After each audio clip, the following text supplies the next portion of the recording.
শুভ সন্ধ্যা বন্ধুরা। আজ হলো 19 ফেব্রুয়ারি বৃহস্পতিবার। আজকের সন্ধ্যার বিশেষ বিশেষ খবর হলো প্রাদেশিকীকরণে আবেদনের জন্য পোর্টাল চালু মুখ্যমন্ত্রীর। অপ্রাদেশিকীকৃত শিক্ষা প্রতিষ্ঠান এবং এতে কর্মরত শিক্ষক শিক্ষিকা ও কর্মচারীদের সেবা প্রাদেশিকীকরণ প্রক্রিয়া অধিক মসৃণ করার লক্ষ্যে রাজ্যে চালু হলো একটি পোর্টাল।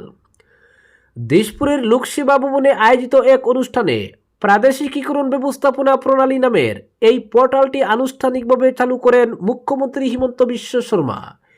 এই পোর্টালে আসামের প্রাদেশিকীকৃত শিক্ষা প্রতিষ্ঠান ও এতে কর্মরত শিক্ষক শিক্ষিকা তথা কর্মচারীদের সেবা প্রাদেশিকীকরণের আবেদনপত্র দাখিল, পরীক্ষা ও প্রক্রিয়াকরণে তৈরি করা একটি ডিজিটাল প্ল্যাটফর্ম। আসাম শিক্ষা আইন 2017 সাম্প্রতিক সংশোধন অনুযায়ী যোগ্য ও প্রাদেশিকীকৃত শিক্ষা প্রতিষ্ঠানকে প্রাদেশিকীকরণের জন্য এই পোর্টালের মাধ্যমে আবেদন দাখিল করা যাবে। তাছাড়া এর মাধ্যমে অপ্রাদেশিকীকৃত শিক্ষা প্রতিষ্ঠান এবং এতে কর্মরত শিক্ষক কর্মচারীদের কাজের তথ্য সংগ্রহ করা হবে। এদিন অনুষ্ঠানে ভাষণ প্রসঙ্গে মুখ্যমন্ত্রী বলেন, প্রাদেশিকীকরণ ব্যবস্থাপনা প্রণালী নামের এই পোর্টালটি আসামের প্রাদেশিকীকরণ না হওয়া শিক্ষা প্রতিষ্ঠান ও এতে কর্মরত শিক্ষক কর্মচারীদের পদ প্রাদেশিকীকরণের জন্য আবেদনের সুবিধা প্রদান করতে প্রস্তুত করা হয়েছে। তিনি আরও বলেন, রাজ্যের শিক্ষামন্ত্রী থাকার সময় তিনি প্রাদেশিকীকরণের জন্য পদক্ষেপ গ্রহণ করে 2011 সালে 21,957 জন প্রাথমিক বিদ্যালয়ের শিক্ষক, 14,034 জন মাধ্যমিক বিদ্যালয়ের শিক্ষক ও 3,180 জন কলেজ শিক্ষকের পদ প্রাদেশিকীকরণ করেছিলেন। পরবর্তী সময়ে 2017 সালে 9,497 জন প্রাথমিক বিদ্যালয়ের শিক্ষক, 5,345 জন মাধ্যমিক বিদ্যালয়ের শিক্ষক ও 1,746 জন কলেজ শিক্ষকের পদ প্রাদেশিকীকরণ করেছিলেন। তিনি আরও বলেন, তৃতীয় পর্যায়ে এই প্রাদেশিকীকরণ ব্যবস্থাপনা প্রণালী নামের এই পোর্টালটি আনুষ্ঠানিকভাবে চালু করে প্রাদেশিকীকরণের উদ্যোগ নেওয়া হয়েছে।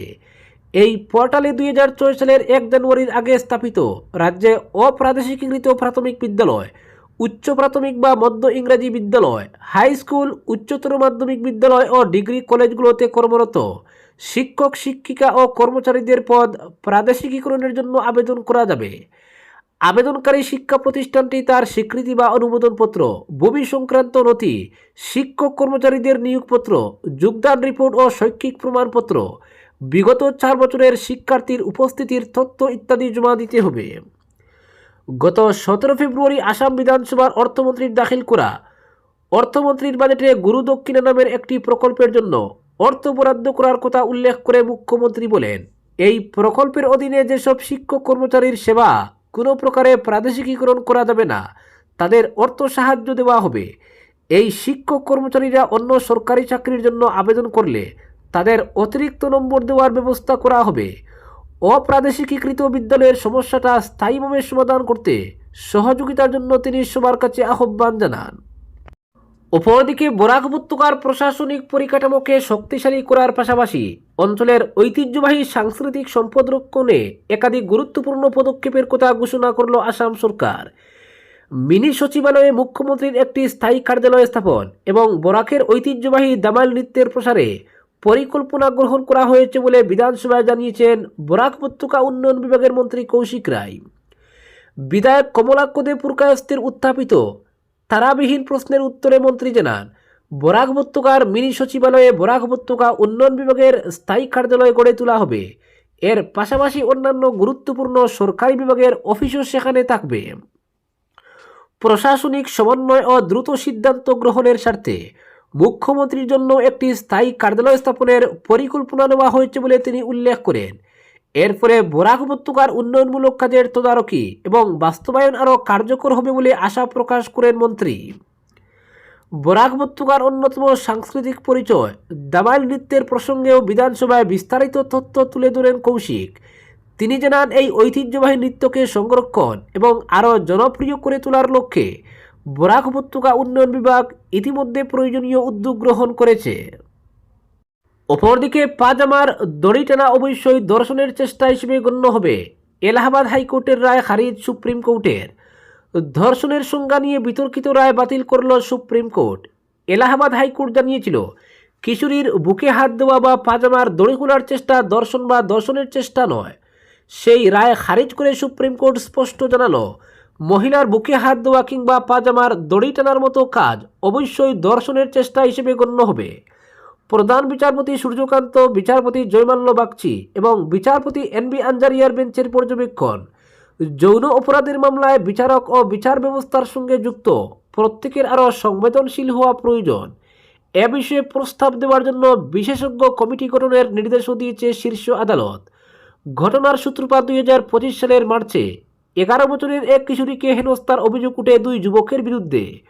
অভিযোগ, তারা নির্জন কালভার্টে কিশোরীর বুকে হাত দিয়েছিলেন এবং তার পাজামার দড়ি খোলার চেষ্টা করেছিলেন। নিম্ন আদালত পক্সো আইনের অধীনে ধর্ষণের চেষ্টার মামলা চালায়, কিন্তু হাইকোর্ট অভিযুক্তদের বিরুদ্ধে কেবল যৌন হেনস্থার মামলা চালানোর নির্দেশ দেয়। এই রায় নিয়ে দেশ জুড়ে বিতর্ক শুরু হয়। We the women of India সংগঠন এবং নির্যাতিতার মা হাইকোর্টের রায়ের বিরুদ্ধে সুপ্রিম কোর্টে আবেদন করেন। সেই মামলার শুনানিতেই শীর্ষ আদালত জানায়, এমন কাজ ধর্ষণের চেষ্টার আওতায় পড়ে। অপরদিকে আজ এবং আগামীকাল শুক্রবার কেন্দ্রীয় স্বরাষ্ট্রমন্ত্রী অমিত শাহের কাছাড় জেলায় প্রস্তাবিত সফরকে ঘিরে সর্বোচ্চ নিরাপত্তা নিশ্চিত করতে এক গুরুত্বপূর্ণ সিদ্ধান্ত নিয়েছে কাছাড় জেলা প্রশাসন। ওই দুদিন গোটা জেলা জুড়ে সমস্ত রিমোটলি পাইলটেড এয়ারক্রাফট সিস্টেম, ড্রোনের জন্য নো ফ্লাই জোন ঘোষণা করা হয়েছে। রাজ্য পুলিশের কাছাড় ডিইএফ এর উপ পুলিশ সুপার এর কাছ থেকে প্রাপ্ত একটি সরকারি পত্রের ভিত্তিতে এবং ভিভিআইপি সফরজনিত নিরাপত্তা ঝুঁকি সংক্রান্ত একটি বিস্তৃত মূল্যায়নের পর কাছাড়ের জেলা শাসক আয়ুষ গর্গ আনুষ্ঠানিকভাবে নির্দিষ্ট সময়কালের জন্য কাছাড় জেলাকে ড্রোন মুক্ত অঞ্চল হিসেবে ঘোষণা করেছেন। এই নির্দেশ অনুযায়ী ওই সময়কালে জেলার সীমানার মধ্যে কোথাও কোনো বেসরকারি বা বাণিজ্যিক ড্রোন অপারেটরকে ড্রোন পরিচালনার অনুমতি দেওয়া হবে না এবং তা সম্পূর্ণরূপে নিষিদ্ধ থাকবে। নির্দেশে আরও উল্লেখ করা হয়েছে, কঠোর নিরাপত্তা যাচাইয়ের পর উপযুক্ত কর্তৃপক্ষের নিকট থেকে পূর্বলিখিত স্পষ্ট অনুমতি ছাড়া কোনোভাবেই কোনো ধরনের ছাড় দেওয়া হবে না।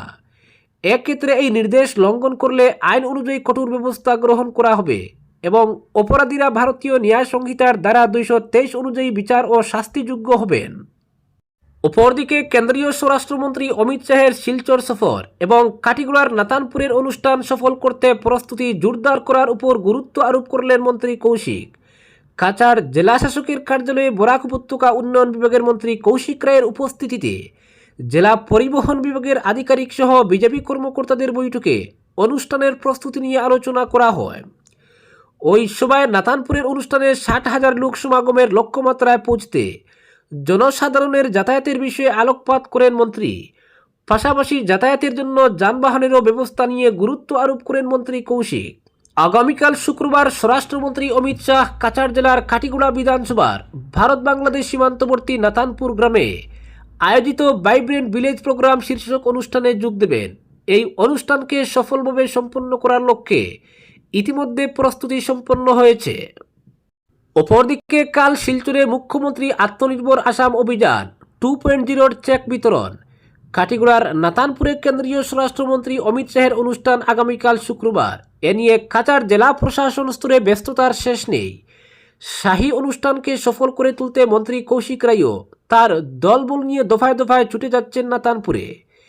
এদিকে ওই একই দিনে অর্থাৎ শুক্রবার শিলচর আইএসটিতে আয়োজিত হবে মুখ্যমন্ত্রী ডক্টর হিমন্ত বিশ্ব শর্মার ঐতিহাসিক প্রকল্প মুখ্যমন্ত্রী আত্মনির্ভর আসাম অভিযান 2.0 প্রথম কিস্তির চেক বন্টন অনুষ্ঠান। এতে মুখ্যমন্ত্রী উপস্থিত থেকে হিতাধিকারীদের হাতে চেক তুলে দেবেন। এই অনুষ্ঠানটির আয়োজনে যাতে বিন্দুমাত্র খামতি না থাকে তা তদারকি করতে আইএসটির অনুষ্ঠানস্থল সরেজমিনে পরিদর্শন করলেন মন্ত্রী কৌশিক। অপরদিকে রাজ্যে লাইসেন্সপ্রাপ্ত মদের দোকানের সংখ্যা এখন 4,132। বিধানসভায় লিখিত উত্তরে এই তথ্য জানালেন আবগারি মন্ত্রী অতুল বোরা। একই সঙ্গে তিনি জানান, এই দোকানগুলি থেকে সরাসরি আবগারি শুল্ক আদায় করা না হলেও লাইসেন্স ও নবীকরণ ফি থেকে উল্লেখযোগ্য রাজস্ব আসে রাজ্যের কোষাগারে। কংগ্রেস বিধায়ক রেকিবউদ্দিন আহমেদের প্রশ্নের উত্তরে মন্ত্রী জানান, আসাম আবগারি বিধি 2016 অনুযায়ী মদের দোকানগুলি থেকে সরাসরি আবগারি শুল্ক নেওয়া হয় না। পরিবর্তে পাইকারি গুদামগুলি কারখানা থেকে মদ কেনার সময় আগাম শুল্ক প্রদান করে সেই অর্থই রাজ্যের কোষাগারে জমা পড়ে। অপরদিকে ভারতীয় জনতা পার্টির সর্বভারতীয় সভাপতি নীতিন নবীন, কেন্দ্রীয় মন্ত্রী সর্বানন্দ সোনোয়াল এবং মুখ্যমন্ত্রী হিমন্ত বিশ্ব শর্মার উপস্থিতিতে ডিব্রুগড় জেলার 6 বিধানসভা কেন্দ্রের বিশাল পৃষ্ঠা প্রমুখ সম্মেলন অনুষ্ঠিত হয়। সম্মেলনে গত 5 বছরে ডিব্রুগড় জেলার উন্নয়নের একটি চিত্র তুলে ধরেন মুখ্যমন্ত্রী হিমন্ত বিশ্ব শর্মা। অনুষ্ঠানে বক্তব্য পেশ করতে গিয়ে মুখ্যমন্ত্রী বলেন, ভারতরত্ন তথা প্রাক্তন প্রধানমন্ত্রী অটল বিহারী বাজপেয়ী, প্রাক্তন স্বরাষ্ট্রমন্ত্রী লালকৃষ্ণ আডবাণী কিংবা বর্তমান স্বরাষ্ট্রমন্ত্রী অমিত শাহ দলের যে পদে আসীন ছিলেন, একটি সাধারণ পরিবার থেকে এসে নীতিন নবীনের সেই মর্যাদা সম্পন্ন বিজেপির সভাপতি পদে বসা এক গৌরবের ব্যাপার। দলের জাতীয় সভাপতি হওয়ার পর নীতিন নবীন দ্বিতীয়বারের মতো আসাম সফরে আসেন। আর ডিব্রুগড়ে উপস্থিত থেকে পৃষ্ঠা প্রমুখের সম্মেলনে উপস্থিত থাকা আমাদের সবার কাছে এক আনন্দের ব্যাপার। নতুন আসাম গঠনের জন্য দলীয় কার্যকর্তাদের এগিয়ে আসার জন্য আহ্বান জানান মুখ্যমন্ত্রী। আগামী 5 বছরের সরকারের পরিকল্পনার কথা উল্লেখ করে ডক্টর হিমন্ত বিশ্ব শর্মা বলেন, আগামী 5 বছরে 10 লক্ষ যুবক যুবতীকে মুখ্যমন্ত্রীর আত্মনির্ভর আসাম প্রকল্পের মাধ্যমে আত্মনির্ভরশীল করে গড়ে তোলা, 2 লক্ষ যুবক যুবতীকে সরকারি চাকরিতে নিযুক্তি প্রদান, বর্তমানে 100 টাকায় প্রদান করা ডাল চিনি লবণ বিনামূল্যে দিয়ে গরিব মানুষকে সাহায্যের পাশাপাশি 5 লক্ষ বিঘা জমি বেদখলকারীর কাছ থেকে মুক্ত করার পরিকল্পনা নিয়েছে সরকার। আজকের বিশেষ সংবাদ এখানেই সমাপ্ত।